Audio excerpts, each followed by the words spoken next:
നേതൃത്വം വഴിമാറി സഞ്ചരിക്കുമ്പോൾ പാർട്ടിയെ ശരിയായ പാതയിലേക്ക് സഞ്ചരിക്കാൻ അണികൾക്ക് ചിലപ്പോൾ കലാപം നടത്തേണ്ടി വരും എന്ന. നമസ്കാരം. പിണറായി വിജയൻ എന്ന മഹാനായ സഖാവ്, നേതാവിന്റെ പ്രവർത്തന ഫലം കൊണ്ട് അല്ലെങ്കിൽ രാഷ്ട്രീയ നേതൃത്വ ഗുണം കൊണ്ട് കേരളത്തിൽ, പ്രത്യേകിച്ച് കണ്ണൂരിന്റെ രാഷ്ട്രീയ ചരിത്രത്തിൽ CPM ഇല്ലാതായി പോകുന്ന കാഴ്ചകളാണ് കഴിഞ്ഞ തെരഞ്ഞെടുപ്പ് വേളയിൽ നമ്മൾ കാണുന്നത്. കണ്ണൂരിന്റെ കൊലപാതക രാഷ്ട്രീയവും കണ്ണൂരിന്റെ CPMന്റെ രാഷ്ട്രീയവും ഒക്കെ ചർച്ച ചെയ്യുമ്പോൾ ഒരു പഴയ കാര്യം ഓർമ്മ വരികയാണ്. ഇന്നത്തെ സൈബർ സഖാക്കളൊക്കെ വരുന്നതിന് മുമ്പ് സഖാക്കളെ തെറികേട്ട ഒരു കഥ. ഒരിക്കല് മഞ്ചേരിയിൽ നിന്ന് ഞാൻ എൻ്റെ കാറിൽ വന്നുകൊണ്ടിരിക്കുമ്പോൾ ഒരു ഫോൺ കോൾ വന്നു. മറുതലക്കില് നമ്മുടെ സാഹിത്യകാരൻ KP രാമനുണ്ണിയാണ്. കുട്ടോട്ടി, മാതൃഭൂമി ആഴ്ചപ്പതിപ്പൊന്ന് വാങ്ങണം. എനിക്ക് മനസ്സിലായില്ലേ, മാതൃഭൂമി ആഴ്ചപ്പതിപ്പൊക്കെ മലപ്പുറത്തെ ബുക്ക് സ്റ്റാളിൽ ഏത് ബുക്ക് സ്റ്റാളിൽ കിട്ടുമെന്ന് അറിയില്ലല്ലോ. ഏതായാലും പറഞ്ഞത് മൂപ്പരായതുകൊണ്ട് വാങ്ങാതിരിക്കാനും വയ്യ. മഞ്ചേരി അങ്ങാടി മുഴുവൻ കറങ്ങി അവസാനം മാതൃഭൂമി ആഴ്ചപ്പതിപ്പ് വാങ്ങി. മറിച്ച് നോക്കിയപ്പോഴാണ് കാര്യം മനസ്സിലായത്. തന്തപ്പുറത്തയ്യം എന്നൊരു കഥ എഴുതിയേക്കാണ്. ഒരു 8-10 പേജുകളുണ്ട്. വലിയൊരു കഥയാണ്. കഥ വായിച്ചു നോക്കിയപ്പോൾ സംഗതി ഓക്കെ, വായിച്ചിട്ട് വിളിക്കാനാ പറഞ്ഞേക്കുന്നത്. 51 വെട്ടിനെ കുറിച്ചാണ്. TPയെ വെട്ടിക്കുന്നതിനെ ആസ്പദമാക്കി അദ്ദേഹം തന്തപ്പുറത്തയ്യം എന്നൊരു കഥ എഴുതിയേക്കാണ്, ഒരു വലിയൊരു കഥ. അതിനെക്കുറിച്ച് ഒരു പോസ്റ്റ് എഴുതണം, അതിനെ ബേസ് ചെയ്തിട്ട് ഒരു ലേഖനം എൻ്റെ ബ്ലോഗിൽ എഴുതണമെന്നാണ് മൂപ്പരുടെ ആവശ്യം. ഏതായാലും KP രാമനുണ്ണി എന്ന മഹാനായ എഴുത്തുകാരന്റെ ആ കഥയെ, തന്തപ്പുറത്തയ്യത്തെ അടിസ്ഥാനപ്പെടുത്തി ഞാൻ എൻ്റെ ബ്ലോഗിൽ ഒരു ലേഖനം എഴുതി പ്രസിദ്ധീകരിച്ചത് എനിക്ക് ഓർമ്മയുള്ളൂ. ഇന്നത്തെ പോലെയല്ല. അന്ന് ഈ ഫേസ്ബുക്കിലും യൂട്യൂബിലും ഇന്നത്തെ പോലെ തെരവിളിക്കാൻ എല്ലാവർക്കും അറിയാത്ത, അതിന്റെ തുടക്ക കാലഘട്ടമല്ലേ, അറിയില്ല. സോഷ്യൽ മീഡിയ എന്ന് പറഞ്ഞാൽ അന്ന് ബ്ലോഗ് സ്പോട്ടാണ്. ഏതായാലും എൻ്റെ പേഴ്സണൽ മെയിലിലേക്ക്, കാരണം ഈ ബ്ലോഗിന്റെ താഴെ കമന്റ് എഴുതി കഴിഞ്ഞാൽ എല്ലാവരും കാണും. കാരണം അനോണി കമന്റുകൾ ഞാൻ ബ്ലോക്ക് ചെയ്തിട്ടുള്ളത് കൊണ്ട് ശരിക്കുള്ള പ്രൊഫൈൽ ആൾക്കാർ കാണും എന്നതുകൊണ്ട് ഇമെയിലിൽ നല്ലോണം തന്നു. നല്ല രീതിക്ക് വയറ് നിറഞ്ഞു. അതെല്ലാം ഞാൻ രാമനുണ്ണി മാഷിന് അദ്ദേഹത്തിന്റെ മെയിലിലേക്ക് ഫോർവേഡ് ചെയ്യുക ചെയ്തു. ഈ കഥയാണ് ഞാൻ ഓർക്കുന്നത്. കണ്ണൂരിന്റെ കൊലപാതക രാഷ്ട്രീയത്തെക്കുറിച്ച് സംസാരിക്കും. സന്ദർഭവശാൽ അതൊന്ന് ഓർമ്മ വന്നതാണ്. ഏതായാലും കണ്ണൂരിലെ CPM രാഷ്ട്രീയത്തെ ഒരു പുതിയ തലത്തിലേക്ക് കൊണ്ടുചെന്ന് എത്തിച്ചിരിക്കുകയാണ് പിണറായി.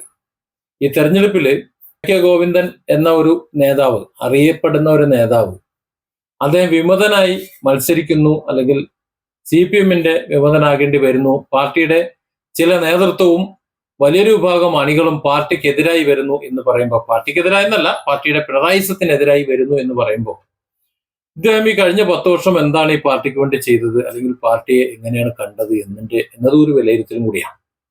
കുടുംബാധിപത്യം, അതായത് പാർട്ടിയുടെ കടൽക്കഴവന്മാരായ കുറച്ച് നേതാക്കന്മാരും അവരുടെ ഭാര്യമാരും അവരുടെ മക്കളും, അവർ മാത്രം മതി, ഞാനും എൻ്റെ ഭാര്യയും എൻ്റെ മക്കളും കുറച്ച് തട്ടാനും അങ്ങനെ കുറച്ച് സംഗതികൾ മതി, ബാക്കിയുള്ളവരൊക്കെ നമ്മുടെ കീഴാളന്മാർ, ഞങ്ങളുടെ ചവിട്ടുകൊണ്ട് കിടക്കേണ്ടവർ എന്ന മട്ടിൽ ഞങ്ങൾ പറയുമ്പോൾ അവിടെ കുത്തട എന്ന് പറയുമ്പോൾ അവിടെ കുത്താനും, ഇവിടെ വെട്ടട എന്ന് പറയുമ്പോൾ ഇവിടെ വെട്ടാനും, പോയി ചാകട എന്ന് പറയുമ്പോൾ പോയി ചാകാനും മാത്രം വിധിക്കപ്പെട്ട ചില ചാവാലപ്പട്ടികളാണ് എന്ന് ധരിച്ചു നിൽക്കുന്ന കടൽക്കഴവന്മാരായ പാർട്ടി നേതാക്കന്മാർ ഈ പാർട്ടിയെ നശിപ്പിക്കുമ്പോൾ, സ്വാഭാവികമായും പാർട്ടിയെ സ്നേഹിക്കുന്ന പ്രാദേശിക നേതാക്കളും ജില്ലാ നേതാക്കളും ഒക്കെ അതിൽ വ്യസനം പൂണ്ട് ഇവരെ ഒന്ന് പഠിപ്പിക്കാൻ വേണ്ടി ചിലപ്പോൾ വിമതരായി മാറിപ്പോയെന്ന് വരും. ആ വസ്തുത മനസ്സിലാക്കിക്കൊണ്ട് വലിയൊരു വിഭാഗം അവരുടെ കൂടെ നിന്നു എന്നും വരും.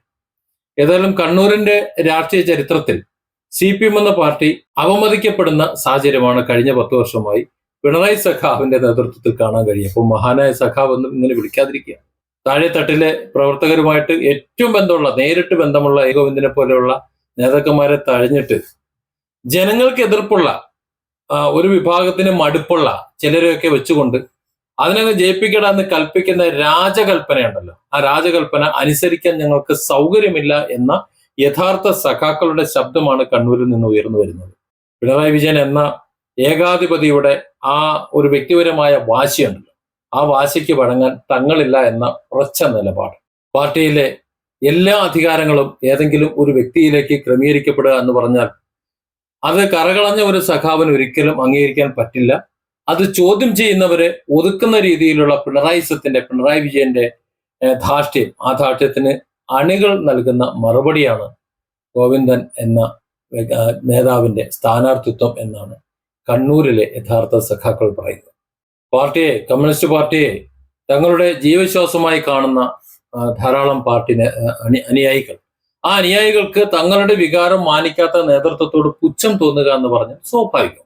ആ നേതൃത്വത്തോട് അവഗണന തോന്നുക എന്ന് പറഞ്ഞാൽ അതും സ്വാഭാവികം. ഗോവിന്ദന് ലഭിക്കുന്ന പിന്തുണ മനസ്സിലാക്കുന്നത് കണ്ണൂരിൽ മാറി വരുന്ന ഈ സാഹചര്യം CPM-ന്റെ ജനാധിപത്യ രീതിയിലുള്ള തെരഞ്ഞെടുപ്പും ജനാധിപത്യ മൂല്യങ്ങളും കാത്തു സൂക്ഷിക്കുന്ന പഴയ അവർ കമ്മ്യൂണിസ്റ്റിലേക്കുള്ള തിരിച്ചുപോക്കാണോ അല്ലെങ്കിൽ തിരിച്ചു വരാൻ കഴിയുമോ എന്നാണ് വരും ദിവസങ്ങൾ നമുക്ക് നോക്കി കാണേണ്ടത്. ഈ തെരഞ്ഞെടുപ്പിൽ ഏറ്റവും അധികം CPM-നെ പ്രതിരോധത്തിലാക്കിയത് പാർട്ടി ഗ്രാമങ്ങളിൽ സ്വാധീനമുള്ള ഗോവിന്ദൻ വിമതനായി അതേ പാർട്ടി ഗ്രാമങ്ങളിൽ എത്തിയെന്ന്.